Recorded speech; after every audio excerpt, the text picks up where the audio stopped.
Actually, you know what? I don't want to go to school today. I don't want to go to school. I'm going to school.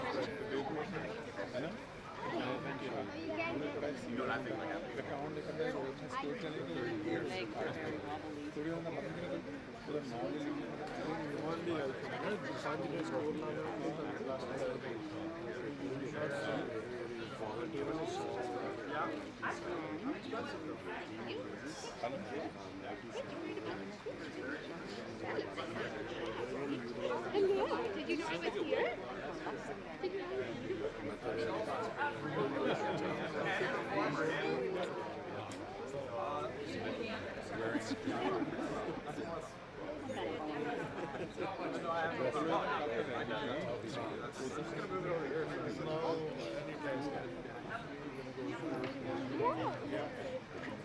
years? You're only 6. You're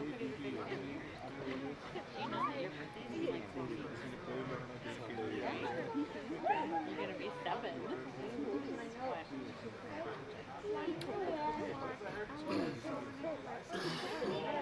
Where do you want to go, Paris?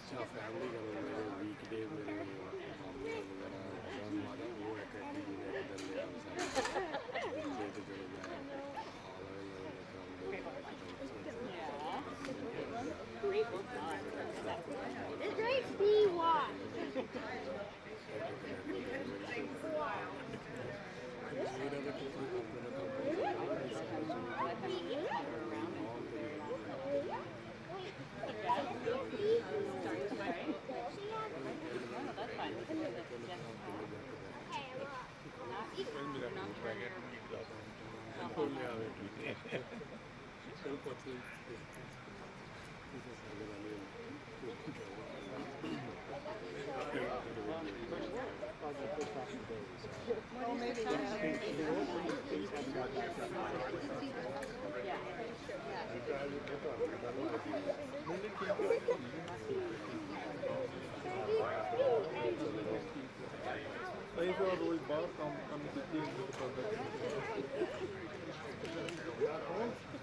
A little bit.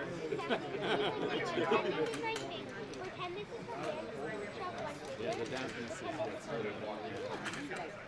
So are we going to take a poll on how late it's going to be today?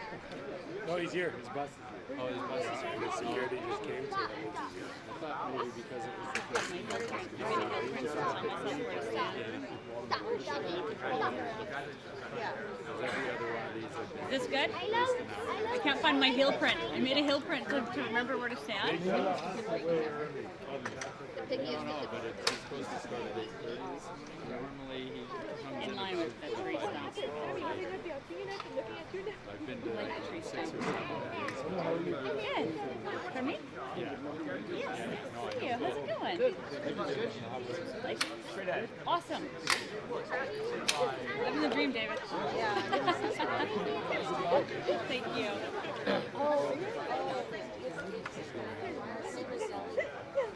Your left here? Yeah. Yeah, we're going to trip on it. I thought that was your marker. It was, I think. That's what it is. Oh, you're setting out your toes. Good job. Great summer. He's like this. I know. Welcome to my world. Logan will be right there. Unbound king. Giant light on. Yep.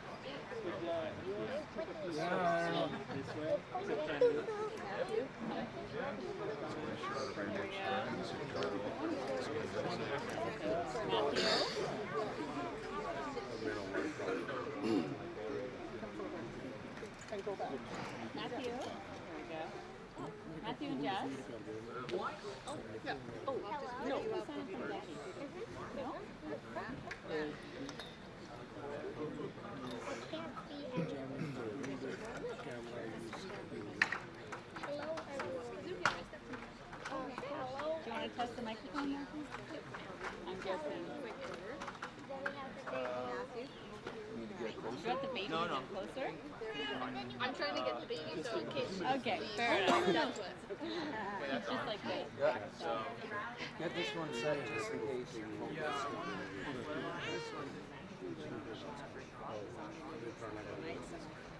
Okay. So then what am I clicking?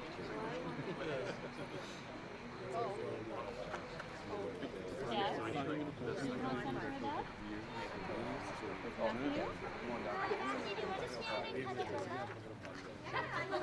on right now. Great. Matthew, you guys come with mom? Hey, 2 Q&A mic. 1, 2, 3, and 4. 1, 2, and 3, and 4.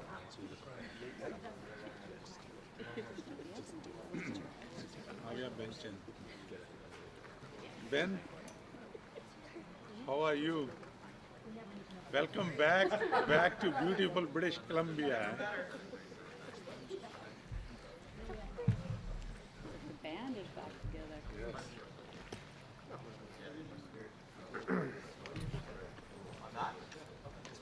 I don't think I'm allowed on this side.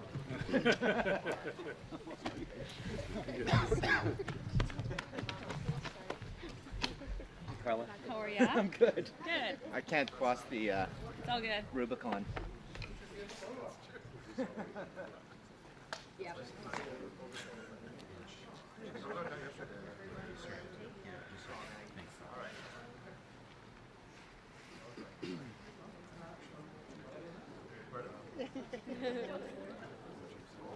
No, I think I'm good.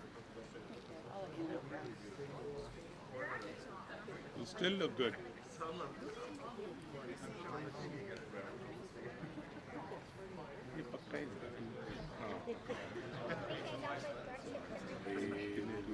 Oh, yeah?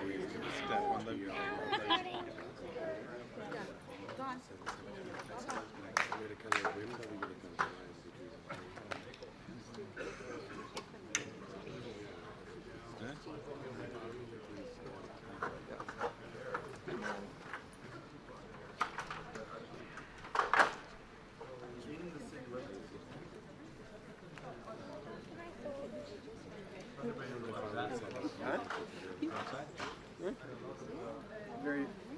Very short.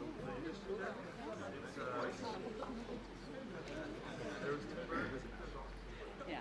It wasn't good. Yeah.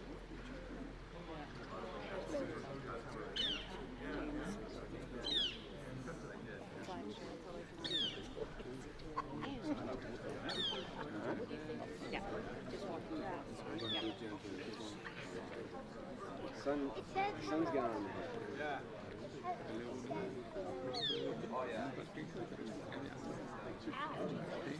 It's like goosebumps.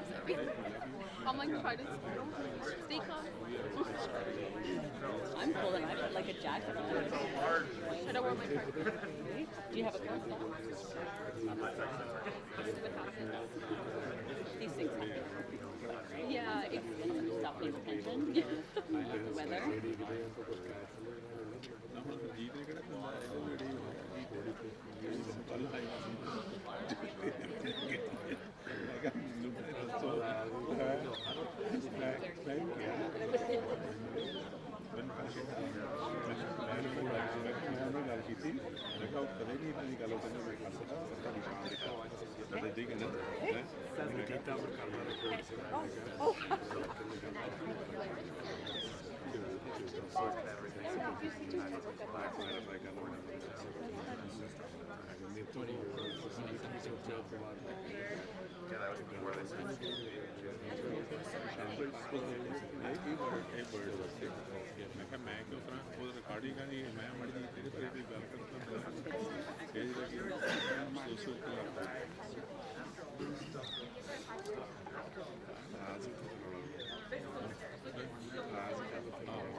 He is.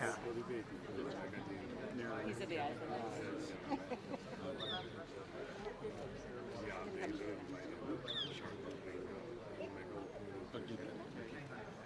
Matthew, Jessica?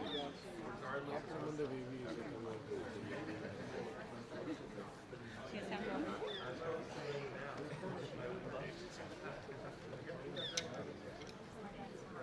And where are the others? They're there. Come on, guys.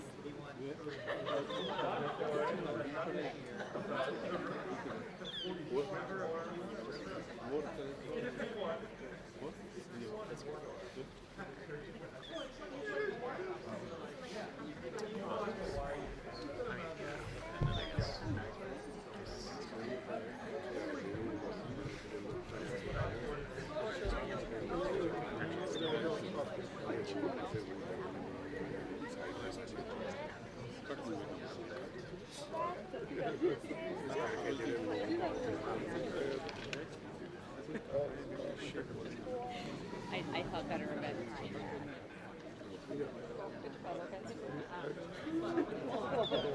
Yeah, thanks my job.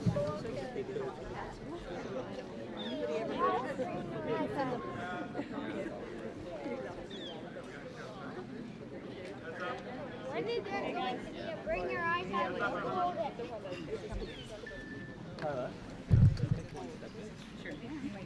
Okay.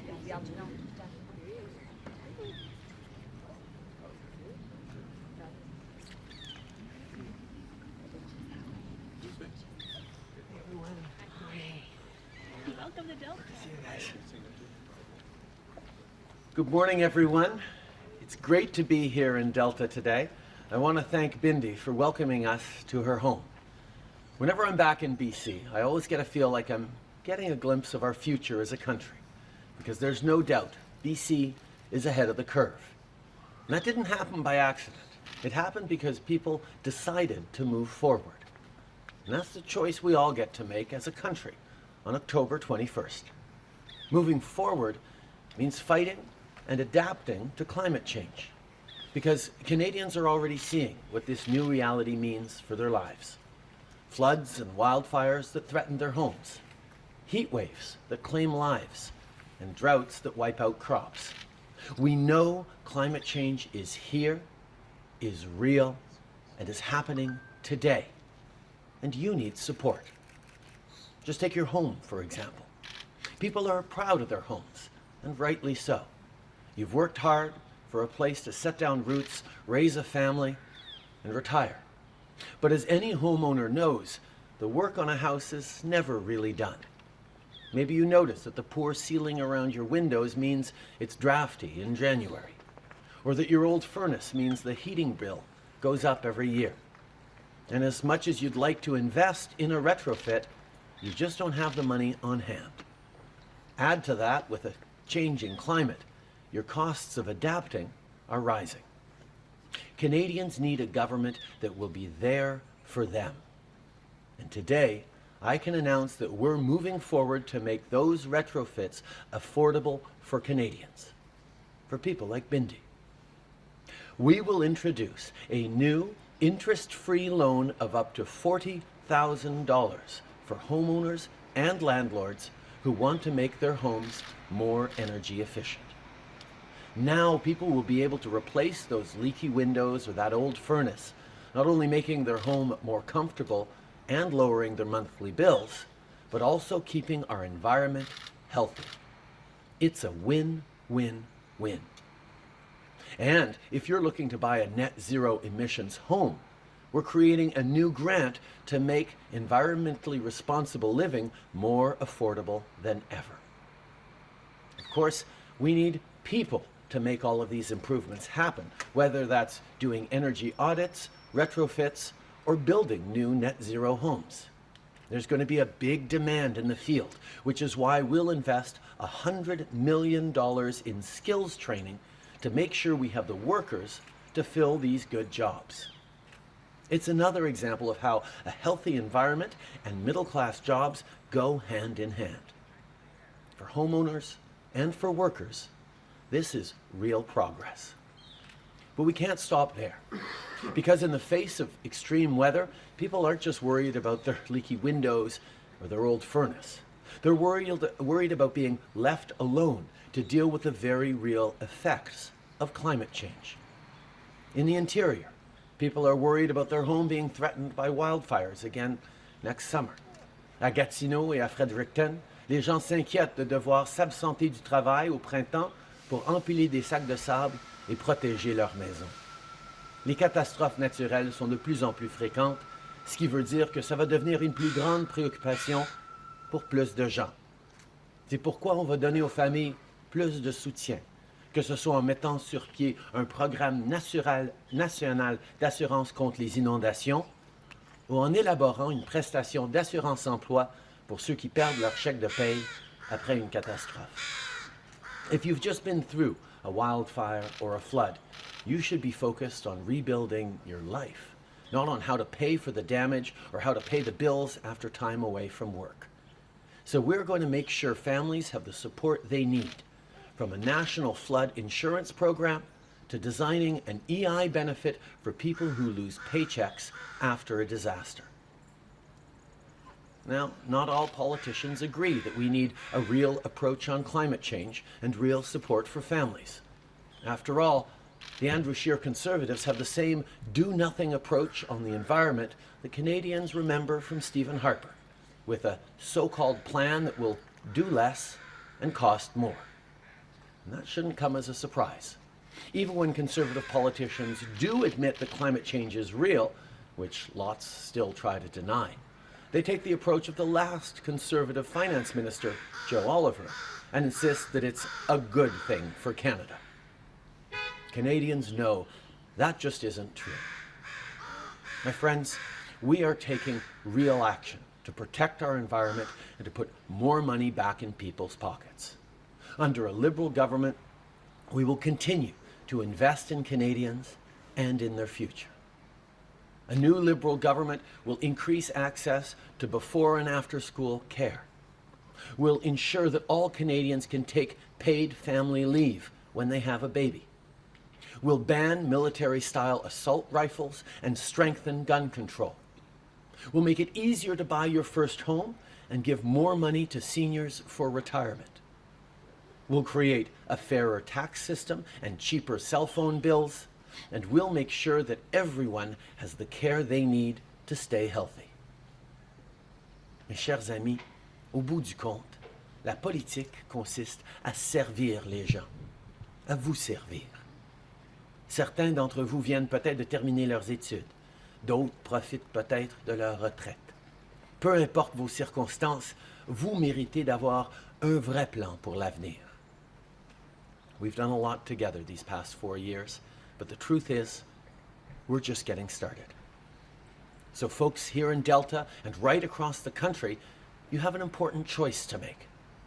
Will we go back to the failed policies of the past, or will we continue to move forward? That's the choice. It's that clear, and it's that important. I'm for moving forward for everyone, for families, for the middle class, and for all Canadians. Merci beaucoup. Good morning. So there's a debate on whether it's fair to ask taxpayers to keep paying for homes that flood repeatedly. Since you're talking about a national plan, are you in favor of capping the total aid a homeowner can receive before they're asked to move, whether they want to or not? We recognize that people are facing increased flooding because of the effects of extreme weather events and increased impacts of climate change. I have personally been to communities around Fredericton and Gatineau and elsewhere across the country where people are facing very difficult choices. We recognize, first of all, that many people can't get insurance, flood insurance anymore. And we know the government does need to step up, and that's why we're going to help homeowners access national low-cost flood insurance. But we also know there are going to be difficult decisions to make about whether to rebuild and where to rebuild. That's why we're making sure that communities and home buyers have information around mapping of floodplains right across the country, and that we lead a very real conversation about whether to rebuild, where to rebuild, and how to support families whose homes are under threat because of changing weather patterns. These are things that we are committed to doing together, and we will work with communities and with families to ensure that we're giving people the support they need faced with the challenges of climate change. Conservatives still don't think fighting climate change is a priority. Climate change is already costing Canadians. We need to act, and that's exactly what we're doing, and that's the choice facing Canadians. Okay. Nous reconnaissons que bien trop de familles vivent des situations extrêmement difficiles avec, par exemple, les inondations plus fréquentes qu'on est en train de vivre. J'ai parlé à plusieurs personnes à Fredericton, à Gatineau, ailleurs au pays, qui font face à des inondations qui bouleversent leur vie. Nous allons être là pour les aider, oui, avec un plan d'assurance contre les inondations qui sera national et à prix modique.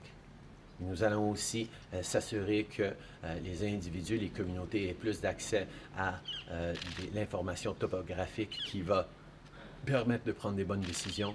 Et oui, nous allons travailler avec les communautés et les familles pour faire ces choix difficiles quand on peut rebâtir ou quand il faut déménager ou bâtir ailleurs. On va être là pour aider les gens parce qu'on reconnaît que les changements climatiques sont une réalité et affectent et affecteront de plus en plus les familles.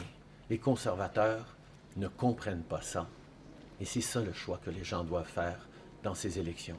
Est-ce qu'on continue d'agir contre les changements climatiques ou on fait comme les conservateurs veulent et on fait absolument rien? As a really brief follow-up, how much do you expect EI premiums to increase based on this?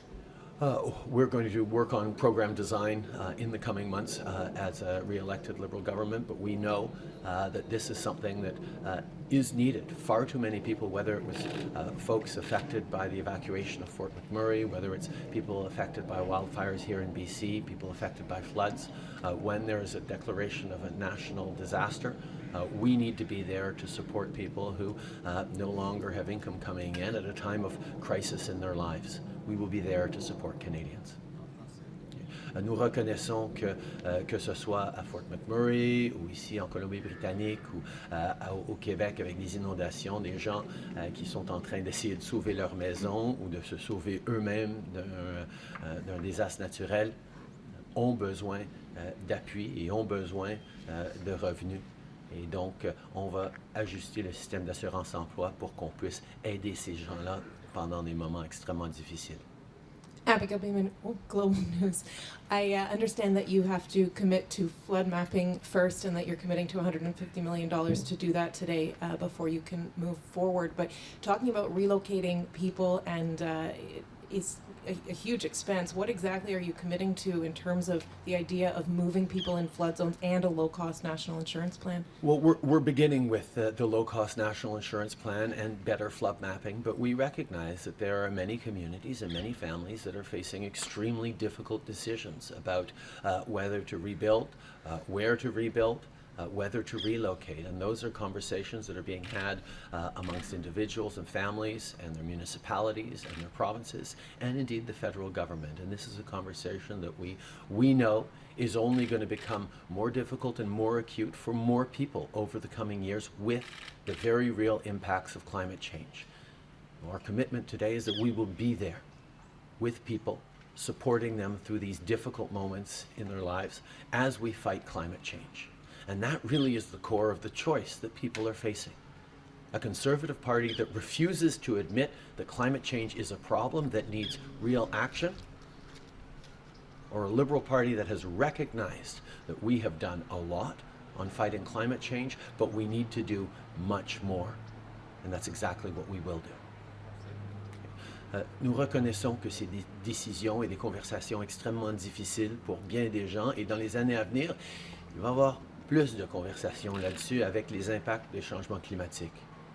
Mon engagement aujourd'hui, c'est que nous allons être là comme partenaires aux individus, aux familles, aux communautés, aux municipalités, aux provinces, pour avoir ces conversations, pour aider les gens qui font face à l'impact des changements climatiques. Ça fait un contraste clair avec les conservateurs qui ne croient pas que les changements climatiques sont un problème et qui refusent de mettre de l'avant un vrai plan pour aider les gens, pour contrer les impacts sur notre environnement.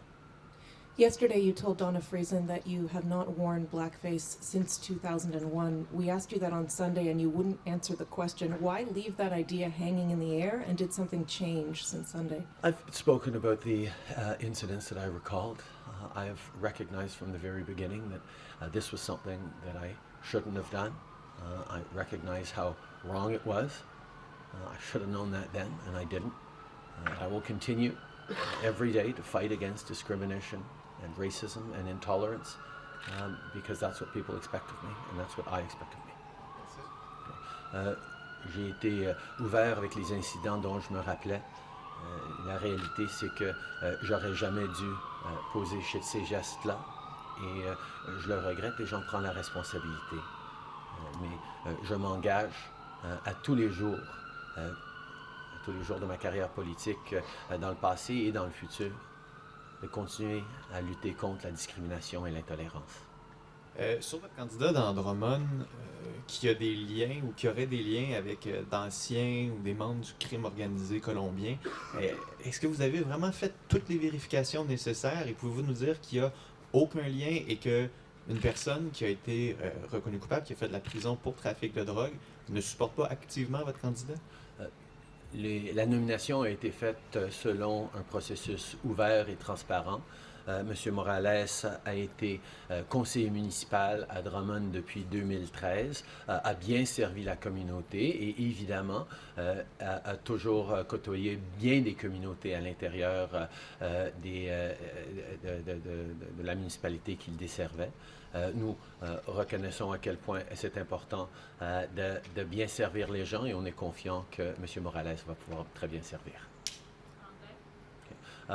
We recognize a process that was independent and transparent in terms of the nomination process to become a candidate. Mr. Morales has been a municipal councillor since 2013 in Drummond and has well served his community and indeed many communities within his community. In regards to any specific allegations, the candidate has addressed those. Sur les inondations, il y en a certains qui pourraient dire on prend de l'argent public pour subventionner des gens qui puissent continuer de vivre dans des zones inondables, alors qu'on sait qu'ils sont inondables, alors qu'on sait que les inondations risquent de revenir. Comment vous pouvez dire aux contribuables qui vont payer pour ça, qui ne sont pas dans des zones inondables, que c'est pas une subvention ou qu'on n'est pas en train de payer pour que des gens puissent avoir un bord de l'eau alors que d'autres n'ont pas l'occasion de le faire? On reconnaît qu'avec les changements climatiques, des zones qui n'étaient pas inondables avant deviennent de plus en plus inondables. C'est pour ça qu'il faut agir pour contrer les changements climatiques et c'est pour ça qu'on a tous une responsabilité d'aider les gens dans des décisions difficiles qu'ils vont avoir à faire. Et l'engagement aujourd'hui, c'est que non seulement on va lutter contre les changements climatiques de façon concrète, mais on va être là pour faire partie de la conversation et partie des solutions avec des individus et des communautés qui prennent des décisions extrêmement difficiles. On sait très bien que l'impact des changements climatiques va continuer d'augmenter et nous devons, en tant que société, de travailler ensemble pour aider tous ceux qui seront affectés. Marika Walsh with the Globe and Mail. Even as Steve says that you told her in May that she would be nominated for the Liberal candidate as a Liberal candidate in Vimy, is her recollection of her interactions with you correct? Decisions regarding potential candidacies for the Liberal Party are always processed in an independent and transparent process according to the rules of our party. We have a green light committee to do that. I have continued to engage with all our MPs and encouraged them to go through the independent process, and I trust the independent process that has done its work as a green light committee. You didn't answer my question. I'm going to give you the opportunity to try that again. Did she or did she not recollect her interactions with you correctly? And I have another question for you. Was she denied the nomination because she refused to praise your feminist credentials on social media following the SNC-Lavalin affair? The process around a green light committee is conducted independently according to the rules that we have. I had many conversations with Madame Nassif and with other candidates who were going through that green light process, and every time I expressed hope that it would be successful. But I trust the processes we've established as a party, and I know that those processes are properly followed. And was she let go though because she did not endorse your feminist credentials after SNC-Lavalin? I'm not going to comment on the specific decisions of the Green Light Committee, but those determinations are made on a fair basis according to the rules of the party. But in this case, that was not the issue that ended up leading to Madame Nassif being red-lit. Okay. Je peux confirmer que ce n'était pas la raison pour laquelle Madame Nassif a reçu le feu rouge, mais le processus de feu rouge est indépendant et nous respectons les décisions prises par le comité en question. Prime Minister, good morning. David Yummer from Reuters. How concerned are you that the impeachment procedure now underway in the States is going to either affect or kill off ratification of the USMCA? We've always been focused on the ratification of USMCA in a way that tries to go beyond the partisan differences in the United States right now. Our focus remains on ensuring that this deal, which is good for Canadians but also good for Americans and Mexicans, moves forward, and that's what we're going to remain focused on. No concerns at all? Et nous reconnaissons que c'est un processus important de ratification et nous allons continuer de travailler avec tous les partis aux États-Unis pour assurer que cet accord qui est bon pour nos trois pays et les citoyens de nos trois pays aille de l'avant. In regards to specific concerns, we have right now a NAFTA in place that is securing our access to the most important partner in our most important market that secures 9 million jobs. We renegotiated a new NAFTA that will continue to secure those until the new one is brought in. The old one remains in place, and Canadians can be assured that we have solid access even at a time of unpredictability and protectionism from the United States. Last night, CTV News reported on the case of a BC man who was given a medically assisted death despite pleas from his family that he was mentally ill, wasn't capable of making that decision, and didn't actually have a terminal illness. I'm wondering if you think that case needs to be investigated further, and moreover, do you need a second look at the guidelines for assisted death?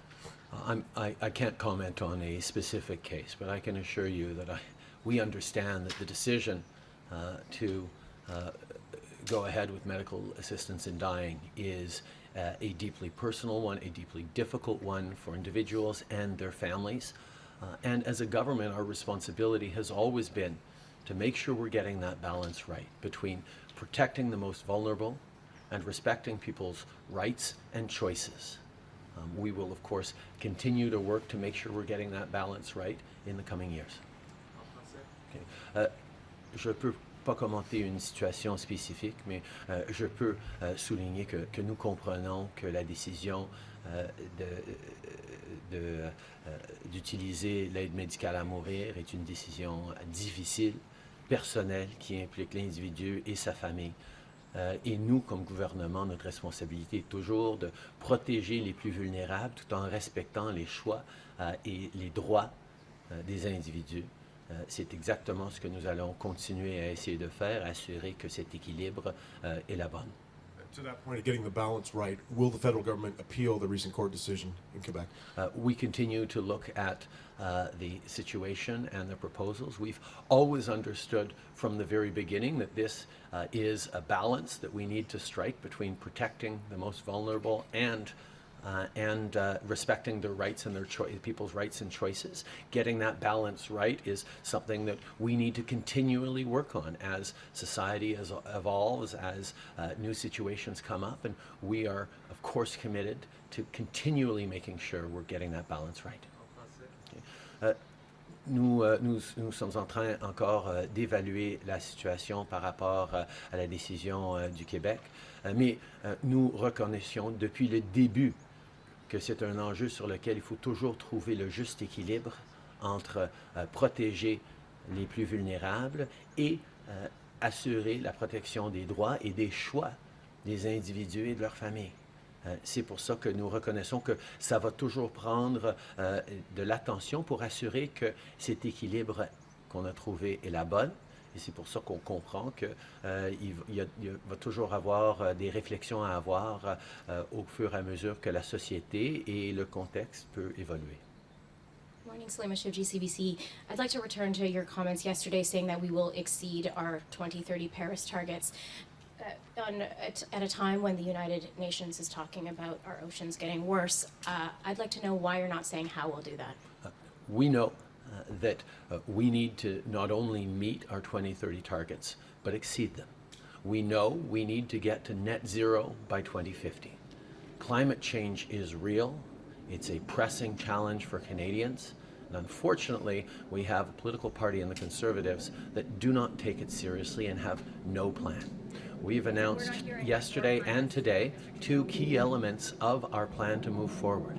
Yesterday is about investing in and drawing in innovators in the zero-emission industry, where there are going to be trillions of dollars worth of opportunities and profits as people develop the kinds of zero-emission technologies that the world is going to rely on to get to net zero by 2050.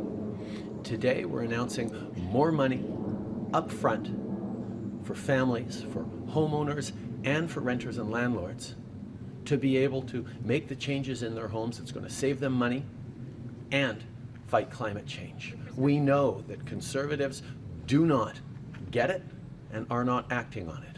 Our plan, which is bringing us to reaching the 2030 targets and surpassing them, and more announcements to come throughout this week, is going to make sure that people know that we have to fight climate change, but we can do it in a right way that is responsible and helps homeowners. What you're announcing will not get you above 79 megatons. We know that we are going to reach our 2030 targets. We've gotten 3/4 of the way there in just 4 years.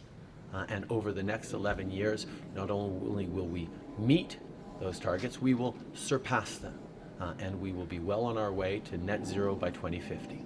The Conservatives simply don't get it. And that's the choice that Canadians are facing right now. Do we take climate change seriously? Do we help families with more money up front to retrofit their homes and renovate?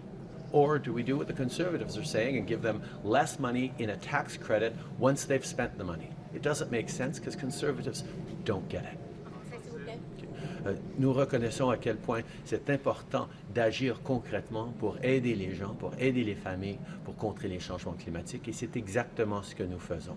Nous donnons plus d'argent dans les poches des gens pour qu'ils puissent investir pour rénover leur maison à l'avance, pour sauver de l'argent et pour contrer les changements climatiques. Les conservateurs, eux, offrent un plan qui ne fait pas du tout ça parce qu'ils ne comprennent pas à quel point on peut et on doit agir pour aider les familles, pour aider les gens à contrer les changements climatiques et à bâtir un avenir meilleur.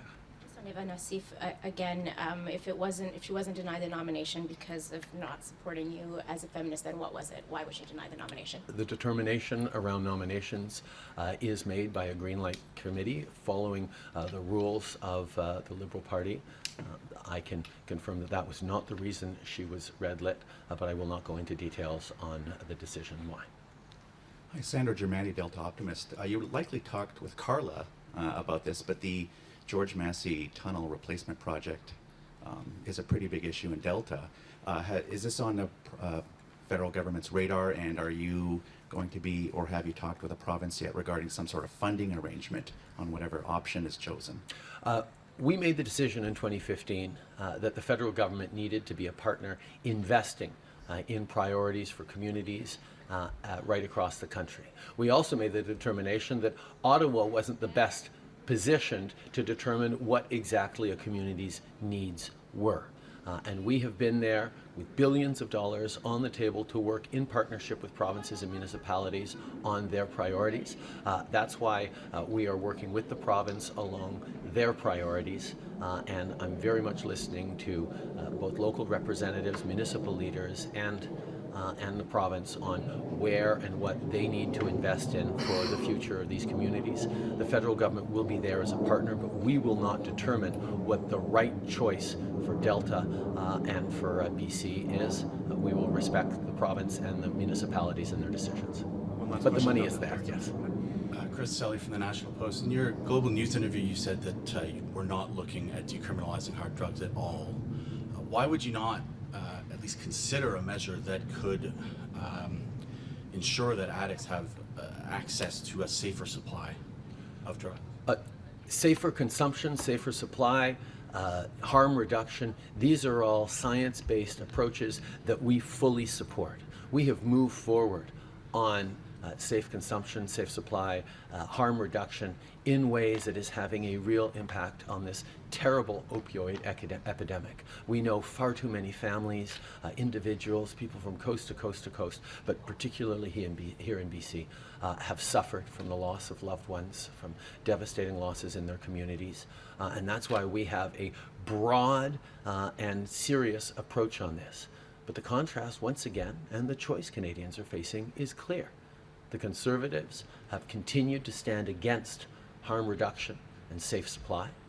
They continue to not understand that a science-based, responsible approach to fighting addictions is needed to help these communities and these individuals who've suffered. Why not even consider decriminalization?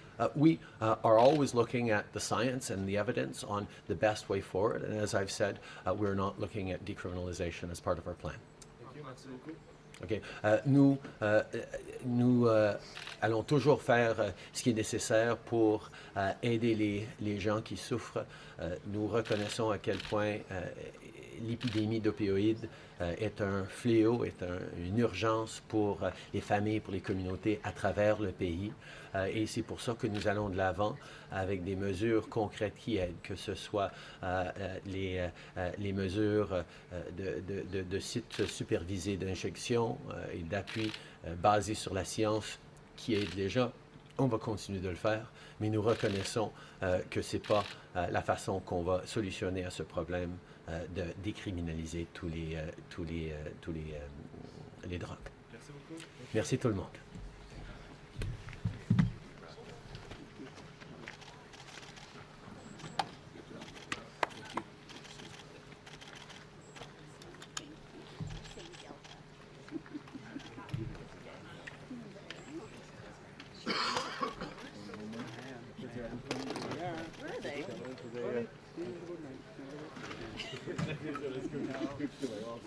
Thank you.